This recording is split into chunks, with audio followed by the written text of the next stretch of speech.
qui vont nous aider à décrypter l'actualité ce vendredi, vous les connaissez bien. Jean-Claude Beaujour nous accompagne, avocat international en droit des affaires et vice-président de France Amérique. Bonjour. Bienvenue sur le plateau de Smart Job. Olivia Copin, fondatrice de Just Business, enseignante également au CELSA, est avec nous. Bonjour. Bonjour Eva. Bienvenue sur le plateau de Smart Job. Jean-Christophe Sibéras, président de New Bridges, nous accompagne également. Bonjour. Bonjour. Bonjour à tous les trois. Au programme aujourd'hui, je vous le disais, les trois premiers syndicats français qui changent de leader. C'est donc la fin d'un règne pour Philippe Martinez à la CGT, Laurent Berger à la CFDT et Yves Verrier pour Force ouvrière. Des changements qui interviennent après une période délicate, le reproche ayant été fait à Emmanuel Macron de largement ignorer les partenaires sociaux pendant 5 ans. Le président réélu fera désormais face à de nouveaux interlocuteurs. Donc, Jean-Claude Beaujour, en 2 ans, les 3 principaux syndicats français auront changé de numéro 1. Donc, c'est ce que je disais, Philippe Martinez, Laurent Berger sont des figures politiques et médiatiques importantes. Est-ce que c'est une page qui se tourne tout de même ? Alors vous avez dit figure politique, j'ai envie de dire figure syndicale. Parce que précisément, les syndicats sont là pour défendre les intérêts de travailleurs. Je crois qu'à la fois, c'est toujours bien que les organisations aient à leur tête des dirigeants qui changent, parce que on le voit bien, négocier, porter une politique, c'est aussi incarner quelque chose. Et lorsqu'on veut qu'une page se tourne, eh bien, il est sain d'avoir un changement d'équipe. Après, chaque écurie a son processus. D'ailleurs, je sais que l'un d'eux rempile, comme on dit, mais s'arrêtera à mi-parcours, histoire de préparer son successeur. Moi, je crois que le plus important, c'est de savoir, quels que soient les suivants, quelle sera la représentativité ou de quelle confiance bénéficie le nouveau dirigeant par rapport à sa base. Ça, c'est la première chose. Or, nous savons qu'en France, il y a une représentation syndicale, une représentativité qui est très faible. Et ça, c'est un élément embêtant dans la négociation avec les partenaires sociaux. Et ce d'autant, c'est mon deuxième point, que nous avons un certain nombre d'échéances. La question des retraites va être mise sur le tapis. Il va falloir savoir comment est-ce qu'on revalorise. Il y a la question du pouvoir d'achat. Comment on revalorise les salaires, en tout cas les petits salaires. Donc on sait qu'on va avoir une rentrée en septembre extrêmement dense, tonique. C'est là le vrai sujet. Après, c'est de savoir est-ce que les hommes et les femmes, parce qu'on a dit dirigeants, mais ça peut être aussi des dirigeantes, mais visiblement on est plutôt parti pour des dirigeants, ce qu'ils incarnent et quelles sont les options là pour le coup politiques qu'ils prendront vis-à-vis du gouvernement. On va revenir évidemment sur ce nouveau souffle. Nous, c'est comme ça qu'on a titré ça aujourd'hui. Olivia Copin, quels sont les facteurs selon vous, ou s'il y en a d'ailleurs, qui ont précipité tous ces départs ? Je disais, voilà, réélection d'Emmanuel Macron. Peut-être qu'il y a une forme d'épuisement aussi après 2 ans de crise sanitaire et donc de crise sociale. Voilà, il y a quelque chose de ça aussi, peut-être ? Oui, effectivement, c'est lié, mais je crois que c'est aussi, il y a vraiment des raisons structurelles, c'est-à-dire que là, on parle d'incarnation des syndicats, mais il y a déjà, c'est un peu une crise de la représentativité, dans une crise de la représentativité, c'est-à-dire que leur donner un nouveau souffle, je pense que ça serait, malheureusement, je pense que ça ne sera pas le cas, mais ça aurait été intéressant d'avoir une incarnation qui soit plus en phase, plus alignée avec la jeune génération, parce que... Pourquoi ce ne sera pas le cas ? En tout cas, j'espère être surprise, mais bon, j'attends de voir, parce que effectivement, les syndicats pour les plus de 65 ans, ça part, mais pour les plus jeunes, et c'est quand même eux qui vont, c'est ces personnes-là qu'il faut aller chercher pour les 10-20 prochaines années pour redonner un peu ce nouveau souffle. Il faudrait une incarnation des personnes déjà qui représentent davantage les Français. C'est dommage encore qu'il y ait que des hommes. Et puis aussi des femmes sont pressenties. Alors des femmes, et puis aussi vraiment alignées un petit peu avec les nouveaux codes du militantisme social, quoi. C'est-à-dire des personnes qui soient au-delà du message politique, vraiment des vrais personnages médiatiques, connectés, qui vraiment aux réseaux sociaux, qui aient un petit peu ces codes-là, parce qu'aujourd'hui, finalement, les jeunes, on voit bien qu'au-delà des syndicats, il suffit d'un reportage sur Brut ou d'un hashtag sur Balance ton agency, par exemple, dans le milieu du conseil, pour que les choses bougent dans les entreprises. Donc, ils ne vont pas forcément penser aux syndicats.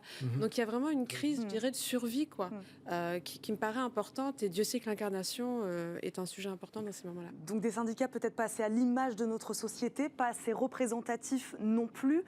C'est pour ça aussi qu'il y a eu très peu, en tout cas de leur côté, de dialogue social ces dernières années. En tout cas, c'est ce qu'ils ont reproché à l'exécutif, de très peu dialoguer avec eux.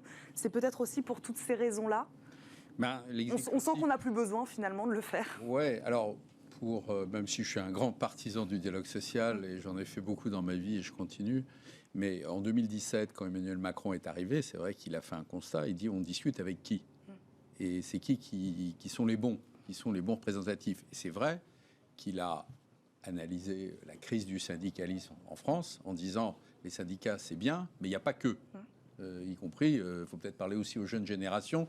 Si les syndicats ne les représentent pas, si vous voulez, quand vous avez discuté avec quelqu'un, c'est comme dans une entreprise, vous avez les syndicats, puis il y a un certain nombre de gens qui ne sont pas dans les syndicats, il ne faut pas les oublier. Emmanuel Macron a fait à peu près ce pari-là en 2017. Alors, ça lui a été un peu reproché par les syndicats, mais c'est assez normal.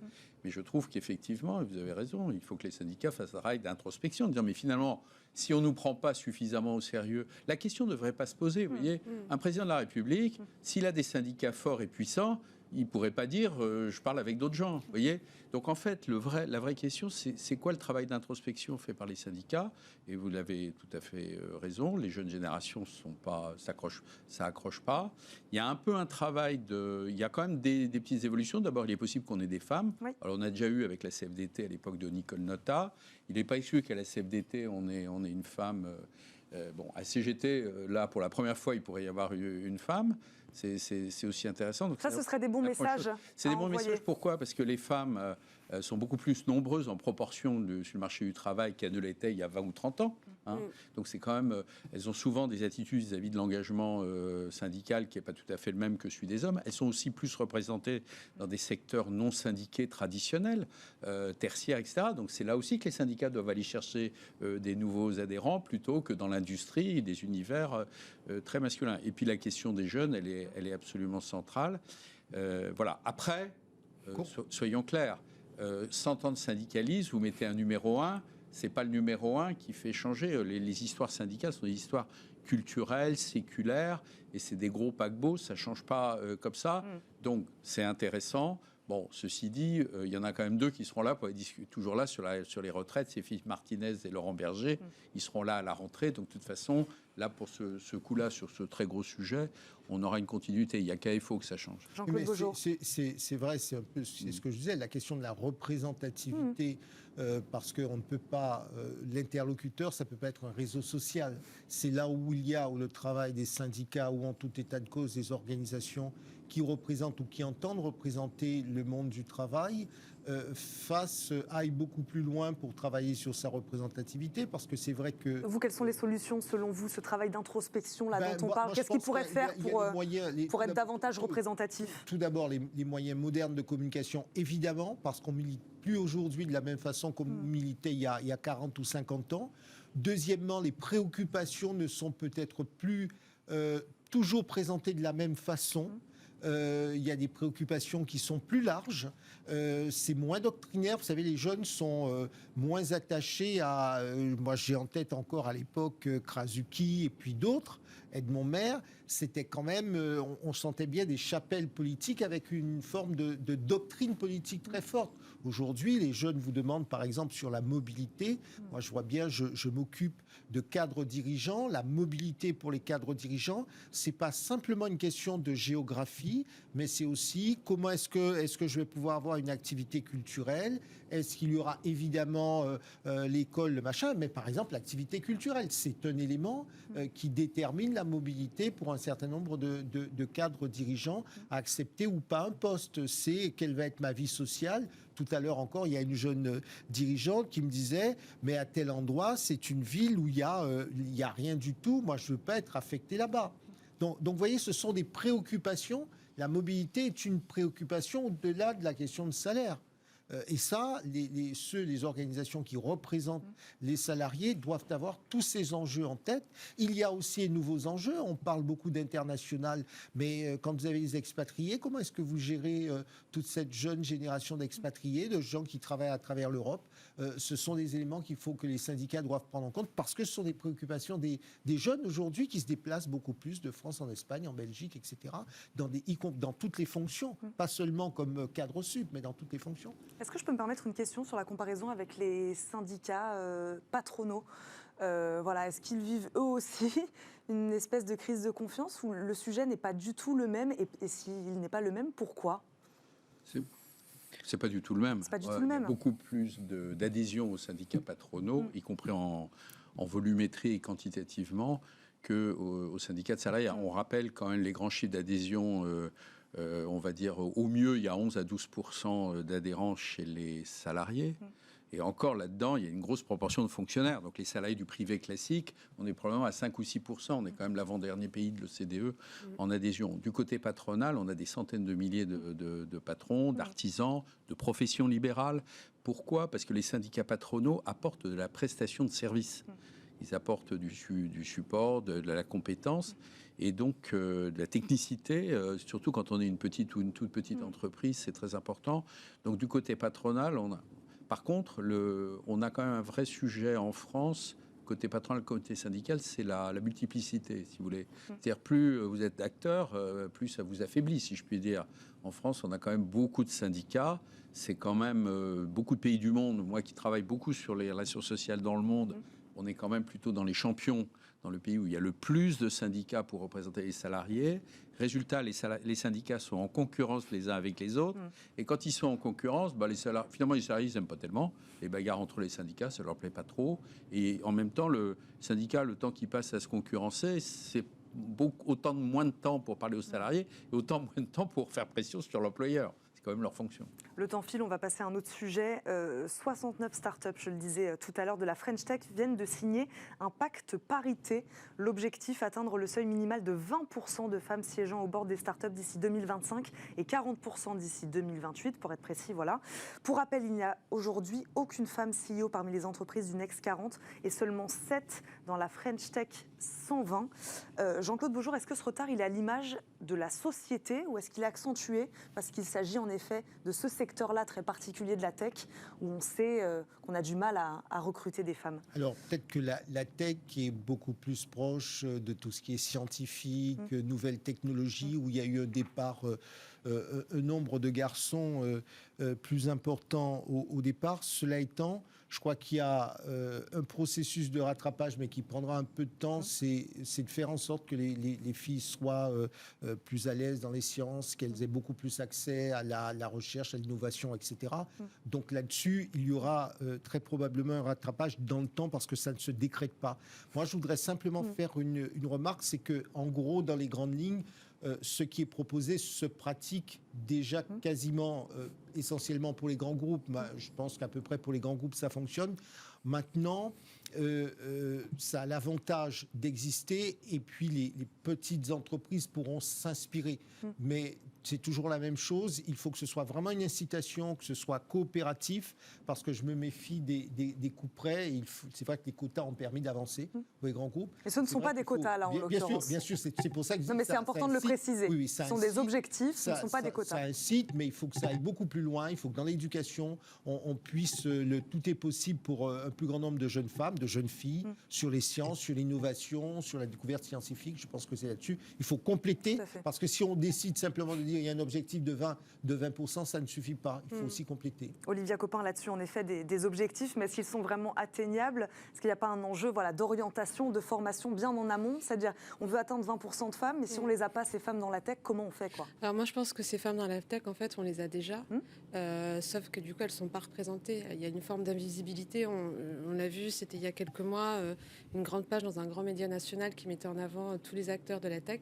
Il n'y avait pas une seule femme. Et du coup, il y a une tribune des femmes, justement, présentes dans la tech qui avait, du coup, interpellé ce média pour montrer qu'elles existent. Donc, je pense qu'elles sont déjà là, mais malheureusement, elles sont pas assez visibles. Et effectivement, je rejoins ce qui a été dit. Et après, pour le reste, c'est que c'est sûr qu'on est dans un projet de société où les femmes encore sont culturellement, scolairement incitées d'aller dans les métiers du care.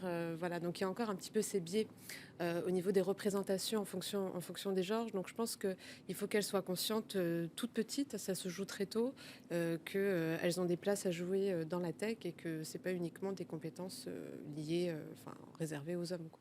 Jean-Christophe, c'est symbolique, comme le disait Jean-Claude, c'est-à-dire, c'est important quand ça arrive à des grandes entreprises.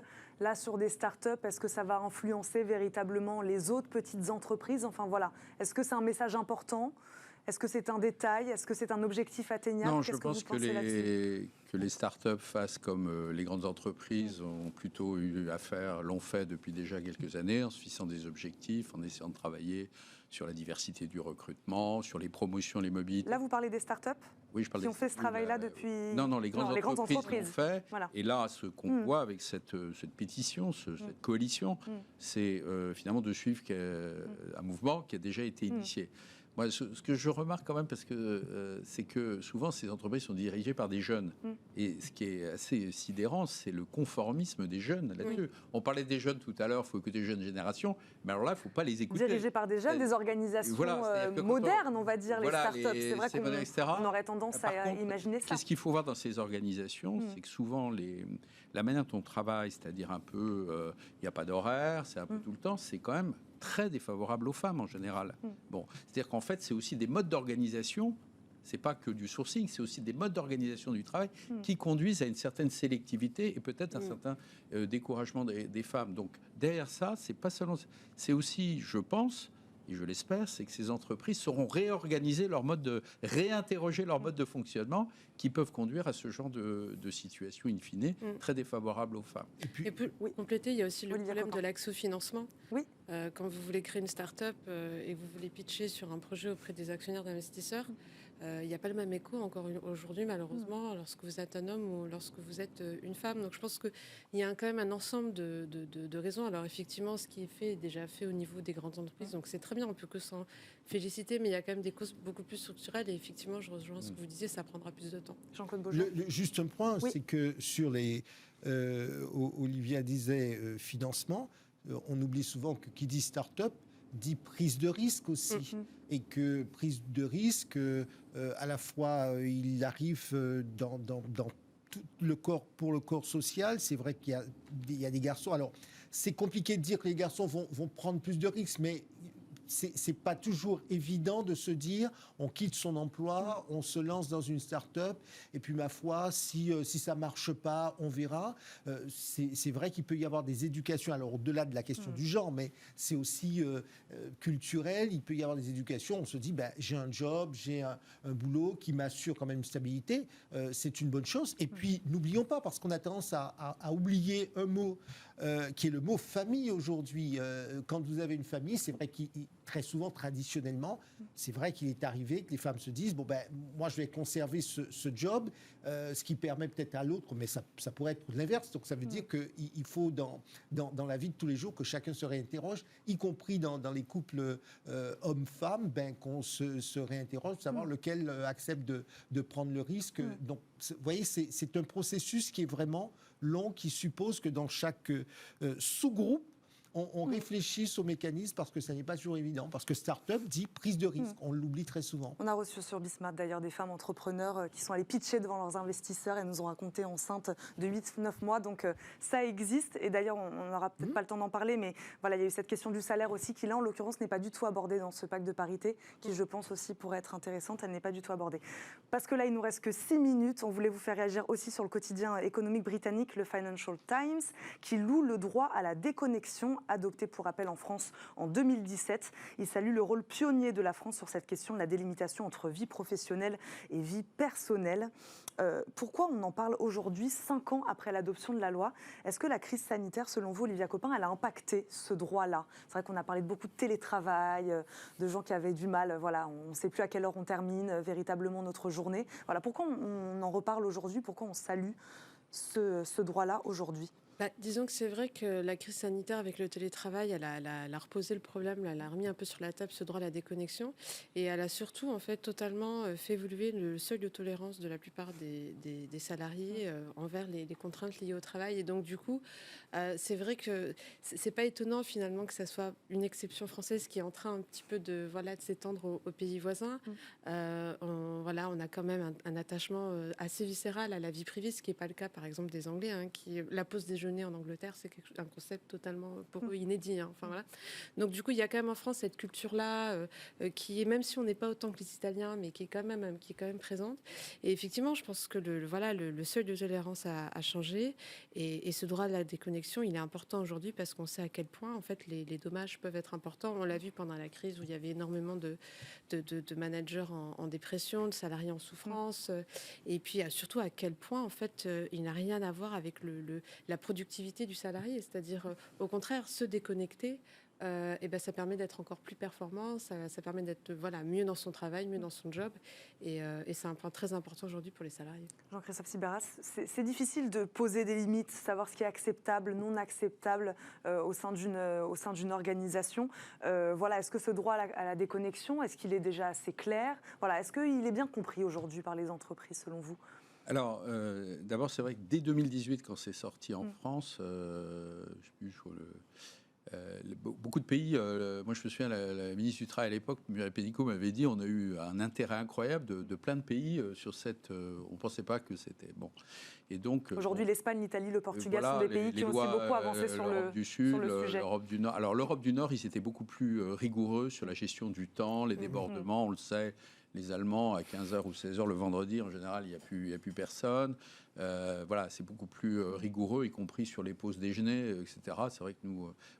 Après, c'est vrai qu'à l'époque, c'était la problématique des risques psychosociaux qui étaient déjà là quand même avant la crise. Et vous avez tout à fait raison de dire, la crise sanitaire, à partir du moment où les gens... ils étaient loin, on ne voyait pas qu'ils allaient mal. En fait, c'est ça le problème, c'est que le manager, derrière l'écran, quand vous avez un collaborateur, vous voyez que quand il n'est pas dans son assiette, si je puis m'exprimer ainsi, si on est un manager un peu attentif, on voit des choses. Et c'est vrai que là, il y a des choses qu'on ne voyait plus. D'où effectivement le fait que même nous en France, on a réinsisté sur un certain nombre de préconisations. Par exemple, on a vu arriver les fameuses réunions standards qui duraient 1 heure. Il y a pas mal d'entreprises qui ont dit non, une réunion, ça va durer 45 minutes en visio, et ensuite on démarrera la réunion suivante en laissant le quart d'heure. Alors, je ne dis pas que le gars va complètement déconnecter, mais quand même, au lieu d'avoir des réunions back-to-back pendant 10 fois 1 heure dans la journée, parce que c'était quand même à peu près ça la période des confinements, au fond, on était déjà un peu prêt à au moins de dire il faut des breaks, il faut des coupures. Comme, pardonnez-moi, là encore, dans l'industrie, il y a eu les pauses, par exemple, c'est des choses qui sont extrêmement classiques. Après, que d'autres pays s'y mettent, ça montre qu'en réalité, effectivement, il y a quand même une pression économique. L'entreprise est quand même, il faut le dire, de plus en plus exigeante dans l'univers concurrentiel qui est le nôtre, la compétition internationale. On n'a pas affaire qu'à des entreprises qui vous veulent que du bien. En tant que concurrent.